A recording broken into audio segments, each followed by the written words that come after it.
The wind in Wyoming doesn't just whistle, it screams. It screamed through the cracks in Ezra Blackstone's cabin like a dying animal, and he could feel it in his bones.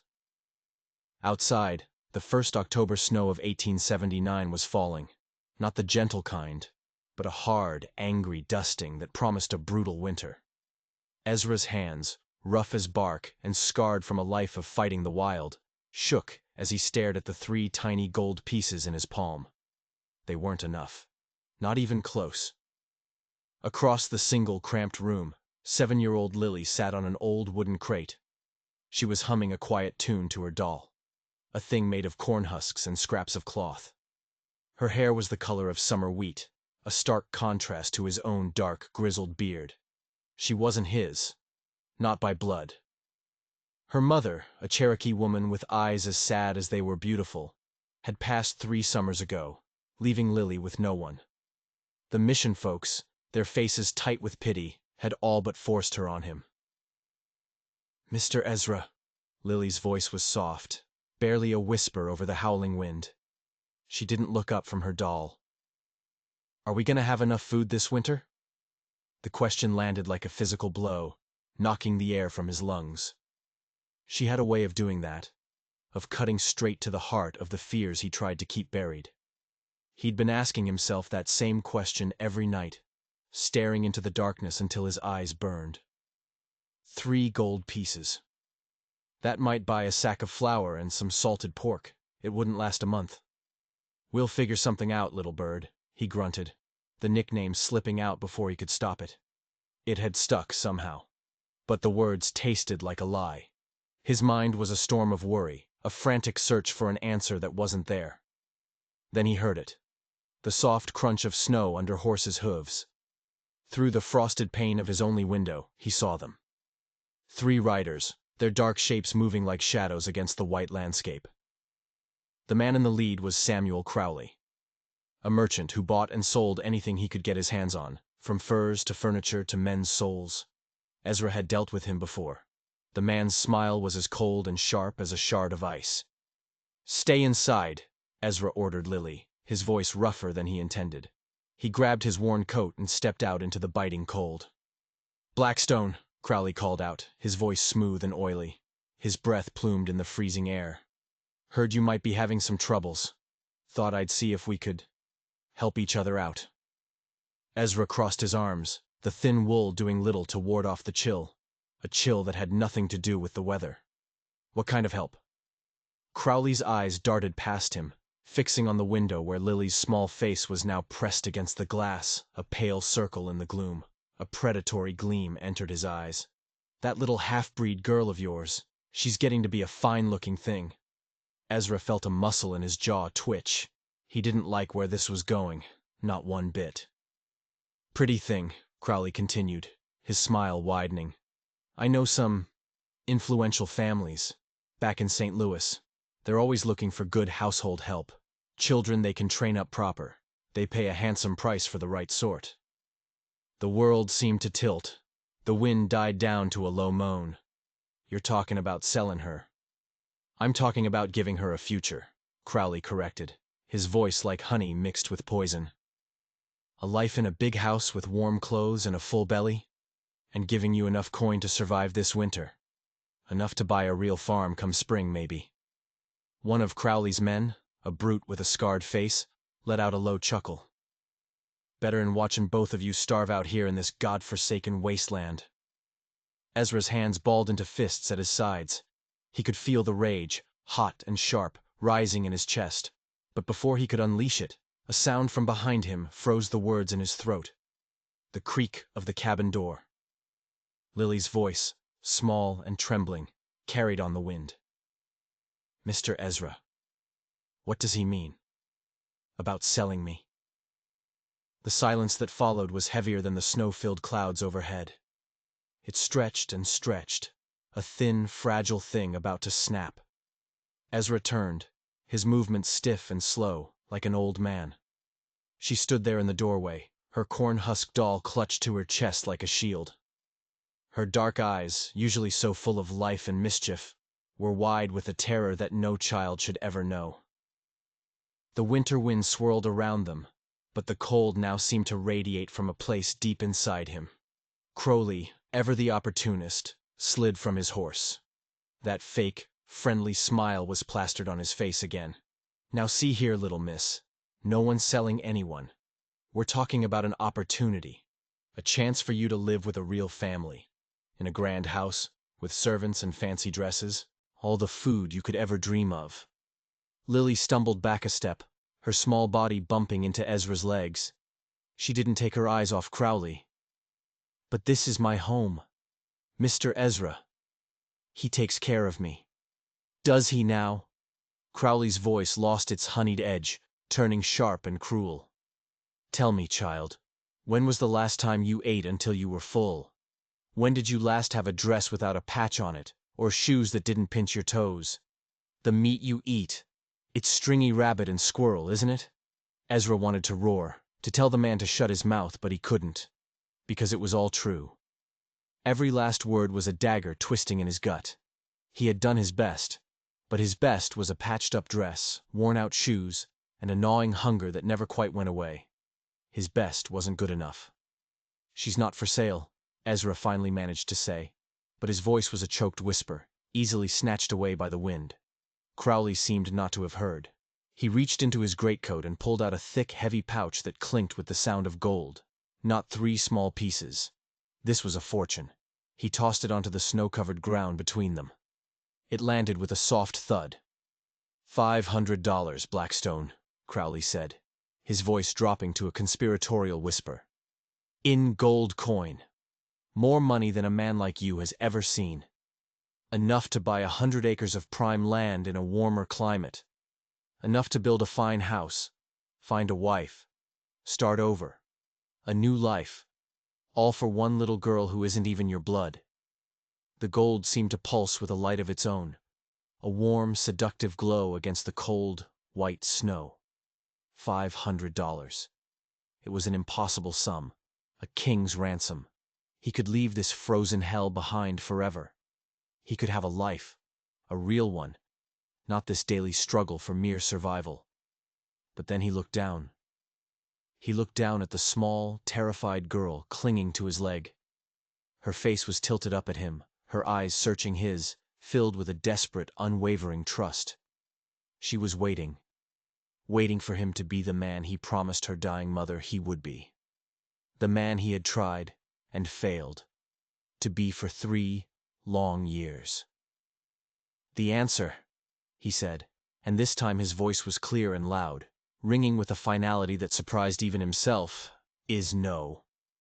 Crowley's smile vanished, replaced by a mask of cold fury. Think about it, mountain man. You've got nothing. Winter is here. I'll give you 2 days. I'll be back for your final answer. He swung himself back onto his horse with a fluid, angry motion. Don't let your foolish pride be the death of you both. As the 3 riders disappeared into the swirling snow, Ezra felt Lily's small, cold hand slip into his. She held on with a desperate strength. Mr. Ezra, she whispered, her voice so faint he had to lean down to hear it. You won't really sell me, will you? He opened his mouth to give her the reassurance she needed, to promise her he would never let her go. But then she added 5 more words, words that struck him like a bolt of lightning from a clear sky. Like my real papa did. The air left his body in a rush. He stared down at her, suddenly understanding everything. The fear in her eyes wasn't just about Crowley. It wasn't just about the hunger or the cold. It was the terror of being abandoned. Again. Her own father had cast her aside, and now she believed, with all the certainty of a child who has already known the deepest betrayal, that he was about to do the same. And as he looked at her frightened face, Ezra realized the question wasn't about money or survival. The real question was what kind of man he was. The kind who keeps his word, or the kind who sells a child's soul for a bag of gold. The storm broke that night, a furious blizzard that shook the small cabin to its foundations. Thunder cracked overhead like the sky itself was splitting apart. Ezra sat by the small fire, the flames casting dancing, monstrous shadows on the rough-hewn walls. Crowley's offer echoed in his mind, over and over. $500. A new life. The words were a temptation, a siren song promising warmth and ease. Lily was asleep on her cot of straw and blankets, her corn-husk doll tucked under her arm. Even in sleep her face was troubled, her brow furrowed. He had tried to soothe her fears after Crowley left, but his words had felt hollow and weak. How could he promise not to do something when a part of him, a dark, desperate part, was screaming at him to do it? To take the money and run. He couldn't stand being in the cabin any longer. He pulled on his coat, grabbed his rifle, and stepped out into the raging storm. The wind and snow hit him like a physical force, trying to drive him back. He pushed against it, his boots sinking deep into the fresh powder. He didn't know where he was going, only that he had to move. He had to escape the suffocating weight of his choice. He walked for what felt like miles, the blizzard a white wall around him. Finally, he came to a small, sheltered overhang of rock, a place he knew well. He ducked under it, shaking the snow from his coat. It was here. His secret. The real reason Crowley's offer was tearing him apart. He knelt and began to dig in the frozen earth with his gloved hands. Beneath a foot of snow and a flat, heavy rock, there was a small, locked chest. He pulled a key from a leather cord around his neck and opened it. Inside, nestled in oilcloth, were not 3 small gold pieces, but dozens of heavy leather pouches. He lifted one, feeling its reassuring weight. 3 years of back-breaking, soul-crushing work. He hadn't just been scraping by. He had struck it rich. A hidden vein of gold in a remote creek, a secret he had guarded with his life. He had enough gold in this chest to buy a dozen farms. Enough to live like a king. This was the truth. This was the terrible secret at the heart of his dilemma. He wasn't choosing between selling Lily and starvation. He was choosing between keeping her and being hunted, or taking Crowley's money and living a life of ease, free and clear. The gold in the chest was raw, untraceable. If he started spending it, questions would be asked. Men would come looking for its source. Men far more dangerous than Crowley. Bandits, claim jumpers, killers. He and Lily would be on the run forever. Crowley's offer was clean, a legal transaction. $500 of minted gold coin that no one would question. It was safety. It was a new beginning. All he had to do was give up the one thing in his life that had started to matter. He thought back to the night Lily had told him about her real father. They had been camped out under the stars, the fire crackling between them. "My real papa used to talk to men like that," she had whispered, her eyes fixed on the flames. Men with fancy clothes and shiny boots. They always talked about finding me a good home, a place where I could learn to be a lady. Her voice had grown smaller. But I already had a home, with him and Mama. He kept you, though, right? Ezra had asked, his own voice tight. Lily had shaken her head, her wheat-colored hair catching the firelight. "After Mama died, Papa said I was too much. He said a man on his own couldn't raise a girl right. He took me to the mission. He told Sister Mary it was for my own good." The stick Ezra had been poking the fire with had snapped in his hands. "They tried to find me a place," Lily had continued, her voice devoid of self-pity, just stating a fact. "But the white families, they said I was too Indian. And the tribe, they said I was too white." She had finally looked up at him, her dark eyes holding a wisdom far beyond her years. "Then you came. The sisters said you needed help with your camp. They said maybe I could be useful to you." Useful. A burden. That's all he had seen her as for 3 years. A duty he had reluctantly accepted. He stared into the chest full of gold, the blizzard raging around him. He had thought he was doing her a favor, giving her shelter when no one else would. But he had been wrong. So terribly wrong. She hadn't been the burden. His loneliness had been the burden. His grief for his dead wife had been the burden. Lily, with her quiet strength and her heartbreaking questions, had been the one saving him. He slammed the chest shut and locked it. He buried it again, piling the snow high over the rock. He stood and turned back towards the cabin, the wind at his back now, pushing him forward. He knew what he had to do. He didn't know if it was the smart choice, but for the first time in a long time, he knew it was the right one. As he pushed open the cabin door, The storm seemed to quiet for a moment. Lily was still asleep, but she had kicked off her blankets. He walked over and gently pulled them back up, tucking them around her small shoulders. Her eyes fluttered open. "Mr. Ezra," she murmured, her voice thick with sleep. "I'm here, little bird," he said, his voice rough with emotion. "I ain't going nowhere." He was a man who kept his promises. He just hadn't realized until now which promise mattered most. The attack came just before dawn. The world was a canvas of gray and silver, the blizzard having finally exhausted itself, leaving behind a deep, pristine silence. Ezra was awake. He hadn't slept. He was sitting by the window, rifle across his lap, when he saw the movement in the trees. It wasn't Crowley. There were 4 of them, moving with a quiet purpose that sent a spike of ice through his veins. "Lily," he whispered, his voice urgent. He crossed the room and shook her shoulder gently. "Wake up. Don't make a sound." Her eyes snapped open, instantly alert. She had learned that on the frontier. Sleep was a luxury, but vigilance was survival. She had heard them too. The soft thud of hooves on deep snow. Through the gray morning light, he watched them circle the cabin.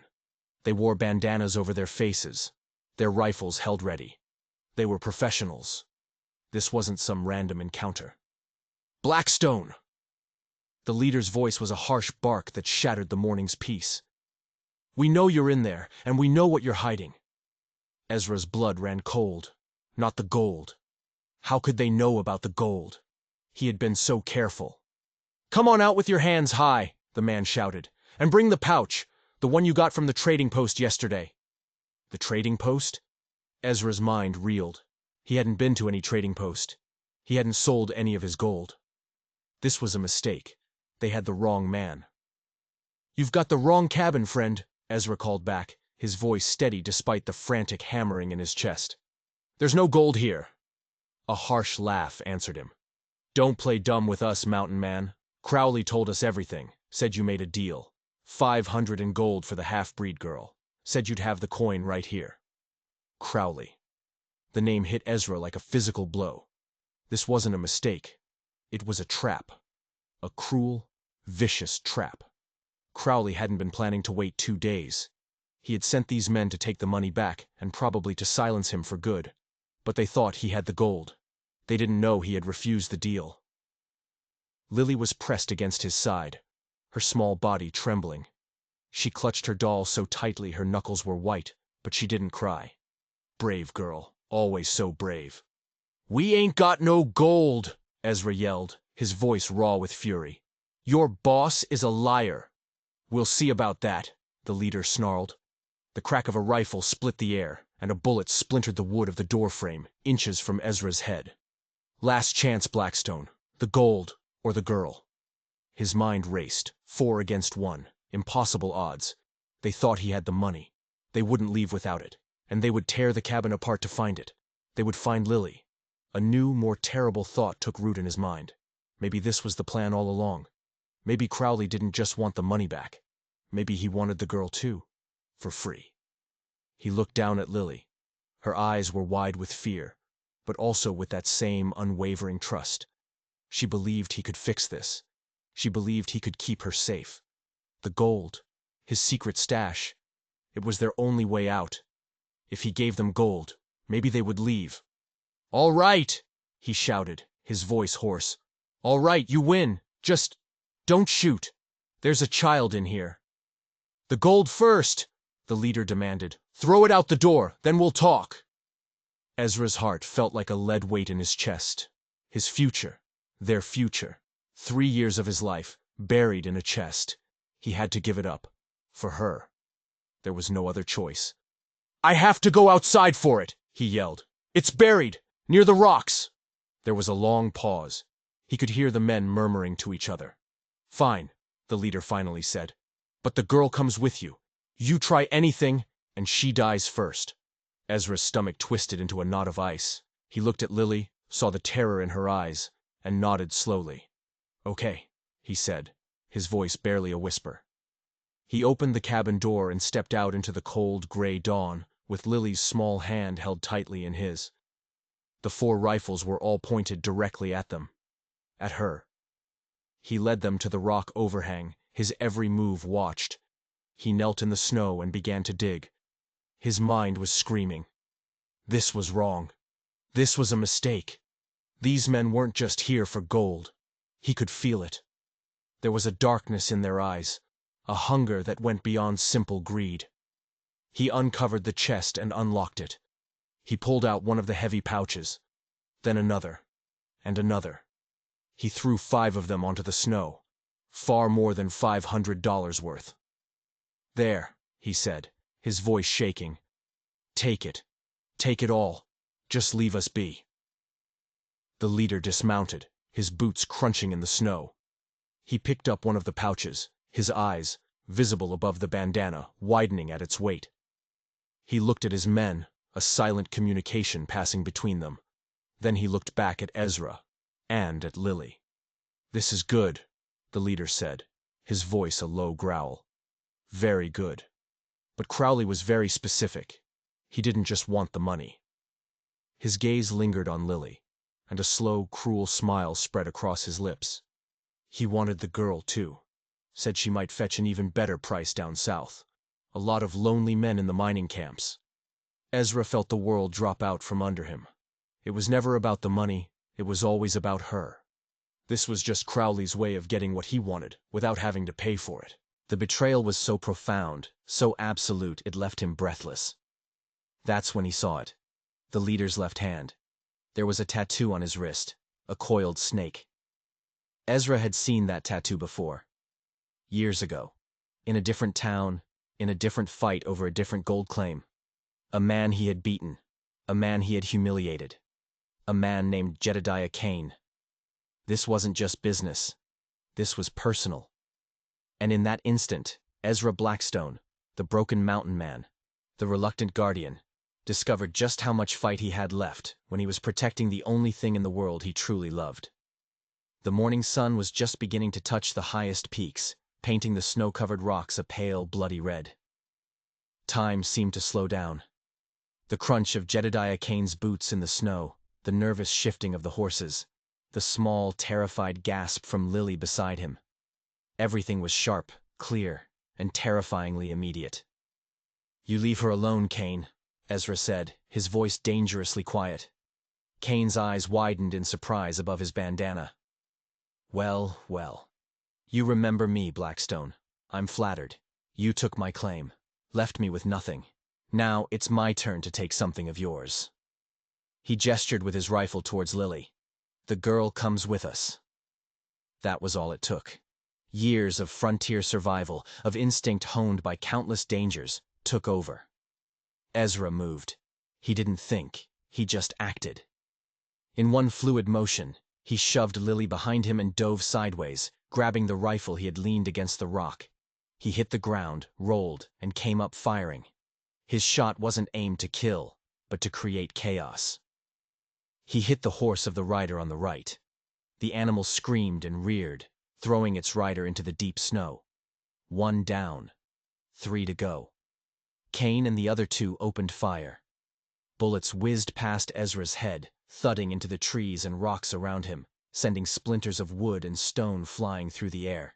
He scrambled behind a large boulder, the only cover he had, his heart hammering against his ribs. "Lily, get to the cabin. Lock the door," he screamed, not daring to look to see if she obeyed. He had to trust her. He could hear her small feet scrambling in the snow. A bullet kicked up a spray of white just behind her, and his heart leaped into his throat. But then he heard the slam of the cabin door. She was safe, for now. "You're a dead man, Blackstone!" Kane roared, his voice filled with fury. "Kill him, but I want the girl alive!" Ezra peeked around the edge of the boulder. One of the men was trying to circle around to his left, to get a clear shot.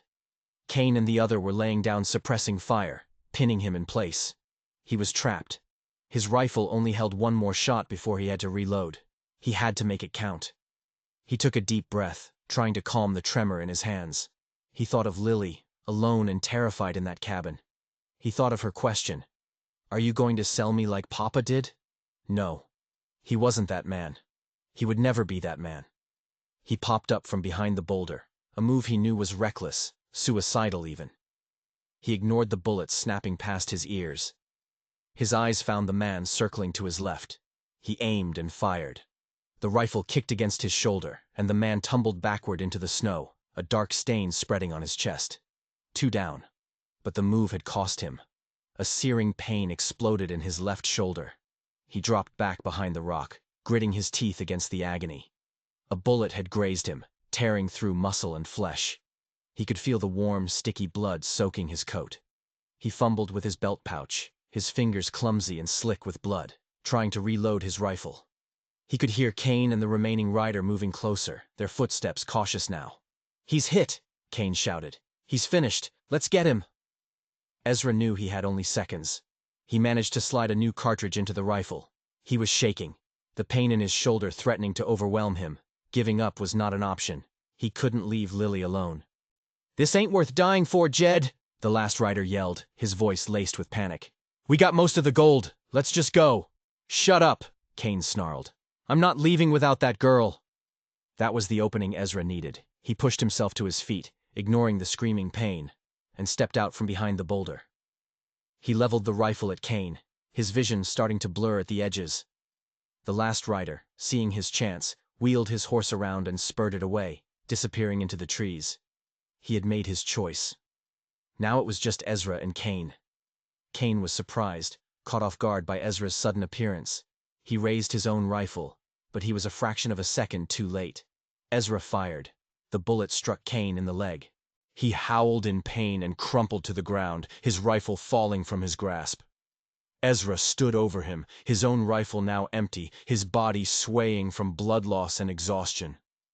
"It's over, Kane," he rasped. Kane clutched his bleeding leg, his face a mask of hatred. "This isn't over, Blackstone," he hissed, his eyes burning with a feverish intensity. "You think this was just about me? You think Crowley will just let this go? He wants that girl. And what Samuel Crowley wants, he gets. He'll find you. And next time, he won't send amateurs." As the dust, or in this case the snow, settled, and the last echo of the gunshots faded into the vast, indifferent wilderness, Ezra slumped against the boulder. His whole body was trembling, a violent, uncontrollable reaction to the fight. His shoulder was a raging fire, but he was alive, and Lily was safe. That was all that mattered. The cabin door creaked open. Lily peeked out, her face pale and streaked with tears. When she saw him, wounded but standing, she ran to him. She knelt beside him as he slid to the ground, her small hands pressing against his bloody shoulder, trying in vain to stop the bleeding. "Don't die," she whispered, the words a frantic, desperate prayer. "Please don't die. Please don't leave me alone." Through the haze of pain, Ezra looked at her. He saw the fierce loyalty in her eyes, the unconditional love. And in that moment, the last of the walls around his heart crumbled into dust. This child wasn't a burden. She wasn't a duty. She was his family, the only family he had left. Losing all that gold hadn't blinded him. It had made him see. "I ain't going nowhere, little bird," he promised, the words catching in his throat. He reached up with his good hand and gently brushed a tear from her cheek. "We're in this together now, you and me." He knew Kane's words were a threat, not an empty boast. Crowley would be back. But this time, Ezra knew what he was fighting for. And he would die before he let anyone take her from him. Winter came down on the territory like a hammer, burying the world in a blanket of white. They couldn't stay at the cabin. It wasn't safe. Kane had gotten away, wounded but alive, and Crowley now knew Ezra had a fortune in gold. They would be back. Ezra, his arm in a crude sling, packed what little they could carry onto their one sturdy mule. He left the rest of the gold in the hidden chest. It was a risk, but it was too heavy to travel with. And it was a beacon for trouble. They traveled for weeks, moving south, sticking to the high country, avoiding towns and trading posts. It was a hard journey. The cold was relentless, and food was scarce. Ezra's shoulder throbbed with a dull, constant ache. But they had each other. They told stories by the fire at night. Lily, it turned out, knew dozens of Cherokee legends her mother had told her. Stories of Coyote the trickster and the great bear who guarded the mountains. In return, Ezra told her about the stars, pointing out the constellations his own father had taught him. The distance between them, the space of a reluctant guardian and his ward, slowly disappeared, replaced by the easy familiarity of a father and daughter.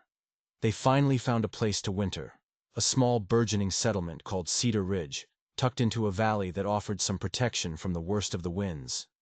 It was a place of new beginnings, full of people trying to build a life out of nothing but grit and determination. Ezra, with his one good arm, found work chopping firewood for the general store and doing odd jobs. Lily, bright and eager to learn, started helping the town's schoolteacher, a kind widow named Mrs. Henderson. For 3 months, they lived a life that was almost normal. They had a roof over their heads in a small room they rented behind the blacksmith's shop. They had food in their bellies. Lily made friends with the other children, her laughter a sound that Ezra realized he had desperately missed hearing. She started calling him Papa, first tentatively, when she thought no one was listening, and then with a natural, easy confidence. For the first time since his wife had died years ago, Ezra Blackstone felt the quiet, steady warmth of happiness. And that's when Samuel Crowley returned. He arrived like a plague, with a train of wagons loaded with winter supplies and a smile that made Ezra's healed shoulder ache with a phantom pain. Ezra saw him from across the town square. He was at the schoolhouse, peering through the frosty window, watching Lily as she patiently guided a young boy's hand, helping him form his letters on a slate. The sight filled him with a fierce, protective pride. "Blackstone." Crowley's voice came from right behind him. His breath made white clouds in the frigid air. "Fancy meeting you here. Heard you ran into a bit of trouble up north. Lost all your gold to some bandits, I hear. A real shame." Ezra turned slowly, every muscle in his body tensing. His hand instinctively went to the hilt of the large knife on his belt. The casual, knowing tone in Crowley's voice made his skin crawl. He knew. Of course, he knew. He had planned the whole thing. "What do you want, Crowley?" Ezra's voice was a low growl. Crowley ignored the question. His eyes were fixed on the schoolhouse, on Lily. "My associates back in St. Louis. They're still very interested in the girl. In fact, the price has gone up. The railroad is bringing more civilized folk out this way. Demand is high." He pulled out a thick wad of paper money, crisp and new. $1,000. Cash. Inside the schoolhouse, Lily looked up. She saw Crowley standing there, and the light in her eyes died. Her face went pale, as white as the snow on the ground. The old fear, the one Ezra had fought so hard to banish, came rushing back, a shadow falling over her small face. "I told you before," Ezra said, his voice dropping even lower, each word sharp and heavy as a stone. "The child is not for sale." "Everything has a price, mountain man," Crowley sneered, waving the money like a victory flag. "Think about it. $1,000. You could buy the biggest ranch in this valley. You could be someone. What's one little half-breed girl against a future like that?" Their raised voices had started to attract attention. People stopped what they were doing, turning to watch. Mrs. Henderson stepped out of the schoolhouse, her face etched with worry. The town preacher, who had been splitting logs, set down his axe and drifted closer. Crowley saw his audience and played to it. His voice got louder, more theatrical. "That girl is nothing to you. You're not her father. She's just a stray you took in, another mouth to feed. A burden. Be smart about this, Blackstone. Take the money." Through the schoolhouse window, Ezra could see Lily. Her small face was pressed against the cold glass. Tears were streaming down her cheeks, but she was silent. She had learned a long time ago that her tears didn't matter to men like Crowley. Ezra looked at that small, heartbroken face, and something inside him, something he had kept locked away for years, finally broke open. The grief, the guilt, the loneliness. It all came crashing down. And in its place, a fierce, unwavering love rose up. A fire that burned away all the fear and doubt. "Mister," he said. And his voice was no longer a growl, but clear and strong, carrying across the frozen town square for all to hear. "That little girl in there, she is worth more than all the money in your wagons, and all the gold in the world. A hush fell over the crowd. This was more than a simple dispute. They could all sense it. Mrs. Henderson gave a slight, approving nod. The preacher leaned forward, listening intently. "She may not be my blood," Ezra continued, his words growing stronger with each breath, his gaze locked on Lily through the window. "But she is my daughter, in every way that matters. She is brave and kind and smarter than any of us, and any man who thinks he can put a price on her soul will have to answer to me." Crowley's smug smile began to falter. He hadn't expected this. He had expected a broken, desperate man, not this. This lion protecting his cub. "You're a fool, Blackstone," he warned, his voice losing its confidence. "That money could change your life."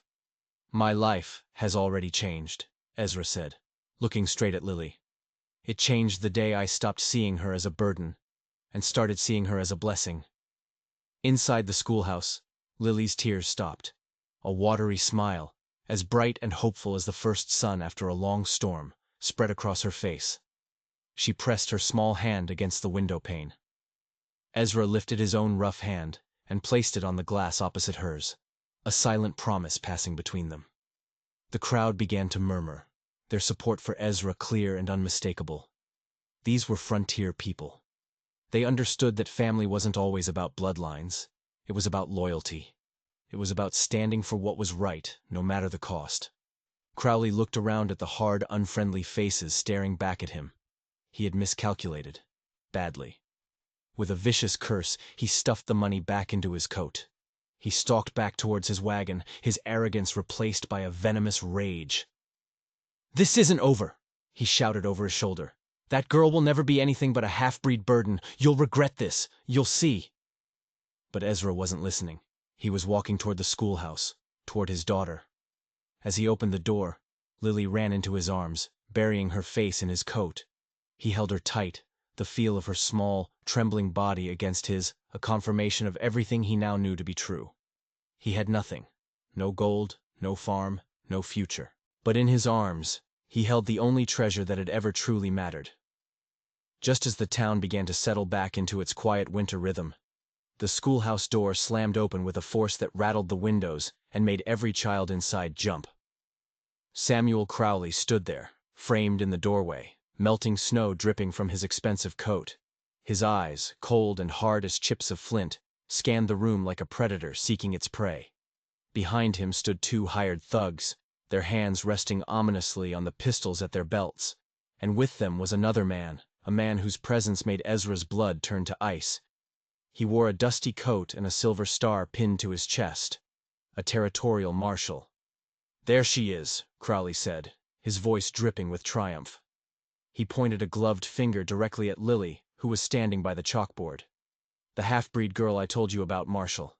Ezra got to his feet, every instinct screaming at him to put himself between Lily and the men in the door. The other children, sensing the shift in the air from a simple lesson to something dangerous and adult, huddled behind Mrs. Henderson's desk. The schoolteacher stood her ground, her face pale but resolute. "You have no business here, Mr. Crowley," she said, her voice trembling slightly but firm. "This is a school." "My business is with him," Crowley sneered, nodding towards Ezra. "And with property that he has stolen." The marshal stepped forward. He was an older man, his face weathered by years on the trail, his eyes weary, but missing nothing. "Are you Ezra Blackstone?" "I am," Ezra said, his voice steady. "I have a warrant here," the marshal said, pulling a folded piece of paper from his coat. "Issued by Judge Marion in St. Louis. It grants temporary guardianship of the minor child known as Lily to her maternal grandparents, Mr. and Mrs. Alastair Finch. It further orders me to take the child into my custody and see her safely delivered to their agent." He gestured towards Crowley. "Mr. Crowley here." Ezra felt as if the floor had dropped out from under him. Grandparents? In all the time he'd known her, Lily had never mentioned any other family. "I don't understand," Ezra said, his mind reeling. "Her mother never spoke of them." "Of course she didn't," Crowley interjected, his voice slick with false sympathy. "She ran away from her family. Shamed them by taking up with some Cherokee buck." The Finches have been searching for their granddaughter for years. They're a good, respectable, God-fearing family, and they want her back. He looked around the room, at the wide-eyed children, at Mrs. Henderson. They want to save her from this squalor, from a life with a failed prospector who sees her only as a meal ticket. The lie was so audacious, so vile, that for a moment, Ezra was speechless. Lily's voice, small but fierce, cut through the tense silence. "That's not true. He's my papa. I want to stay with my papa." "Papa?" Crowley laughed, a cruel, ugly sound. "This man is not your father, girl. Your real father abandoned you. This man was about to sell you. The only reason he's putting up a fight now is because he thinks he can get more money out of your grandparents." "That's a lie," Ezra roared, taking a step forward. The marshal's hand went to his gun. "Stay where you are, Blackstone," the marshal warned, his voice flat and hard. "The law is the law. This paper says the girl goes with me. Unless you have legal adoption papers that say otherwise." Adoption papers. The words hung in the air, a death sentence to his hopes. Of course he didn't have papers. In the wild territory, things like that were an afterthought. A man's word, his actions. That was the law he knew. But it wasn't the law of judges and courts in faraway cities. Crowley saw the look of defeat on Ezra's face and pressed his advantage. "He has no claim to her, Marshal. None at all. He's holding her against her will. The girl is confused, frightened. She needs her real family." It was all slipping away. Everything he had fought for, everything he had sacrificed. He was going to lose her. He looked at Lily, who was staring at him, her eyes filled with a desperate plea. He saw the trust there, the unwavering belief that he could somehow make this right, and he knew he couldn't give up. He dropped to one knee so he was on her level. He ignored Crowley, ignored the marshal, ignored the guns. He spoke directly to her, his voice low and urgent, but loud enough for everyone to hear. "Lily, little bird, do you remember that night? By the fire? When the bad men came?" She nodded, tears welling in her eyes. "You promised," she whispered. "Say it," he urged. "Say the promise out loud. Let the marshal hear what makes a family." Her voice was small, but it rang through the silent schoolhouse with the clarity of a bell. You said I was yours to protect, yours to love, yours to keep safe. Always." "That's right," Ezra said, rising to his feet.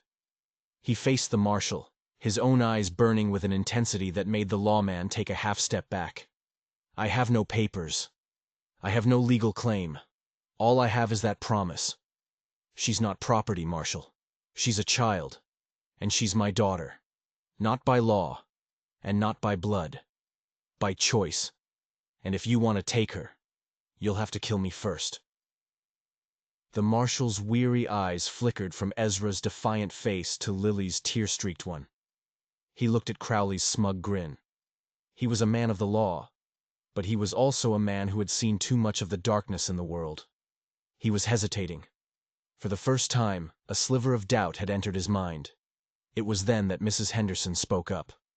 "Marshal," she said, her voice clear and steady, "before you do something you might regret, perhaps you should see this." She was holding a small, worn book. It was a book of poems she had given Lily weeks ago. "Lily left this on my desk. A piece of paper fell out. I believe it belongs to her." She handed a folded, yellowed piece of paper to the marshal. Crowley tried to snatch it. "That's irrelevant," he snapped. "It changes nothing." The marshal held him back with a firm hand. "I'll be the judge of that." He carefully unfolded the paper. It was a letter. The ink faded, the handwriting delicate and feminine. He began to read aloud. "To my dearest Lily," he began, his voice softening as he read. "If you are reading this, it means I am gone, and the world has been unkind. I pray that is not the case. I want you to know that you were born of love. A great, true love. My family. They did not approve. They have money and power, and they believe those things give them the right to control the lives of others. They tried to take you from me when you were born. That is why we fled. That is why we live in hiding." Crowley's face had gone chalk white. "It's a forgery," he stammered. The marshal ignored him, his eyes glued to the page. "Your father is a good man, a gentle man, despite the hardness of the world. He loves you more than life itself. But he is a wanderer, and I fear for him, alone. I have written this so you will always know the truth. Do not let my parents, the Finches of St. Louis, ever find you. They do not know love. They only know possession. Find your own family, my sweet girl. Find someone who will protect you, who will love you, who will keep you safe. Find someone who will choose you." The marshal finished reading, and a profound silence filled the room. He looked up, his gaze hard as steel. He looked at the letter, then at Lily, who was clinging to Ezra's leg. Then he looked at Samuel Crowley. "This letter," the marshal said, his voice cold with contempt, "is signed by Eleanor Finch Blackstone."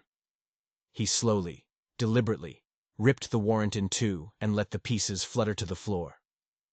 "It seems to me," the marshal said, his hand now resting on the butt of his pistol, "that this child has found exactly the family her mother wanted for her. Your business here is concluded, Mr. Crowley." For a moment, Crowley just stood there, his face a mask of disbelief and fury. He had lost. Everything he had schemed for had turned to ash. The mask cracked, and the raw, ugly greed beneath was revealed. With a wild cry of rage, he drew his own pistol. "If I can't have her, no one will," he screamed, leveling the gun not at Ezra, but at Lily. Ezra moved faster than he ever had in his life. He threw himself in front of Lily, shielding her small body with his own. He heard the deafening roar of a gunshot echo through the small schoolhouse. But he felt no pain. He opened his eyes. Samuel Crowley lay on the floor, his eyes wide with surprise, a dark stain spreading across his chest.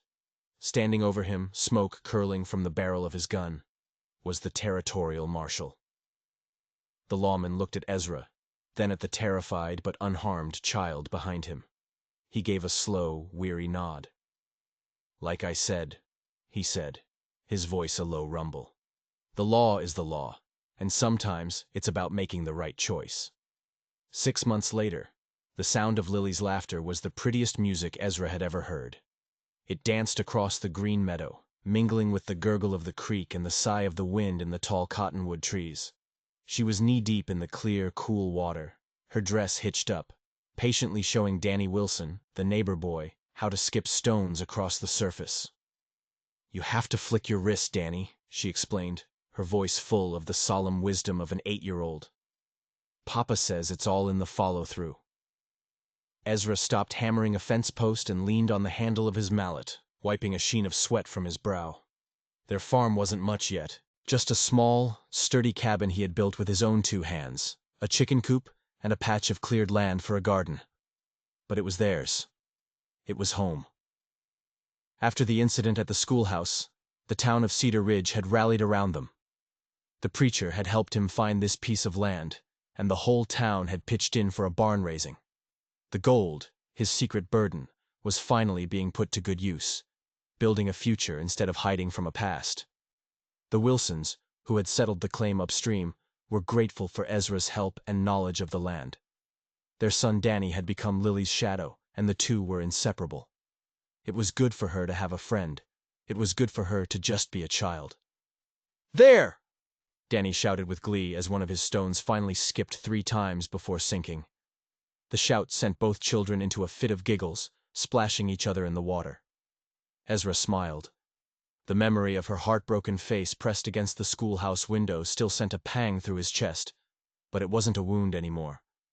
It was a scar, a reminder of how close he had come to losing everything that mattered. Mrs. Henderson walked up the path from the cabin, carrying a basket that smelled of fresh bread. She had become a regular visitor, a sort of adopted grandmother to Lily. "It seems they're having more success with laughter than with skipping stones," she said, setting the basket on the rough-hewn table under the shade of a large oak tree. "Sometimes," Ezra replied, joining her in the shade. "That's the better catch." Through the open cabin door, he could see Lily's old corn-husk doll sitting on the stone mantelpiece. It was a relic now, a reminder of a different time, of a scared little girl who had needed something to hold on to in the dark. "Any word from the circuit judge?" Mrs. Henderson asked quietly. Ezra nodded, his gaze fixed on Lily as she helped Danny out of the creek. "The papers came last week. Judge Morrison made it official. She's Lily Blackstone now. Legally. Properly." He said the words, but he knew in his heart that the piece of paper didn't make her his daughter. She had been his daughter from the moment she'd asked if he would sell her and shattered his world wide open.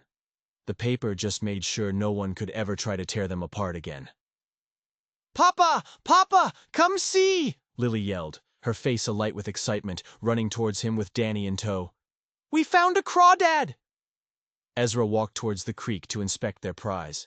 As he went, Mrs. Henderson watched him, a gentle smile on her face. She saw the way the gruff, solitary mountain man's entire being softened at the sound of that little girl's voice. She had seen many families in her time, but she had never seen a love so hard-won, so fiercely protected, so undeniably real. That evening, as the sun set over the Wyoming mountains, painting the sky in brilliant strokes of gold and rose, Ezra Blackstone finally understood the nature of true wealth. It wasn't something you could dig out of the ground or lock away in a chest. It was the complete, unquestioning trust of a child. It was a home built not of logs and nails, but of love and belonging. It was knowing that when the sun rose tomorrow, there was someone in the world who was glad you were there to see it with them. The corn-husk doll on the mantel sat in the fading light, a silent witness. It had comforted a lost girl. It had watched a broken man find his heart. It was a testament to the simple, powerful truth they had discovered together in the vast, wild heart of the frontier. The best families aren't the ones you are born into.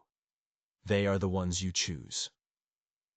If you enjoyed this story of survival and what it truly means to be a family, don't forget to like this video and hit that subscribe button for more tales from the edge of the wild.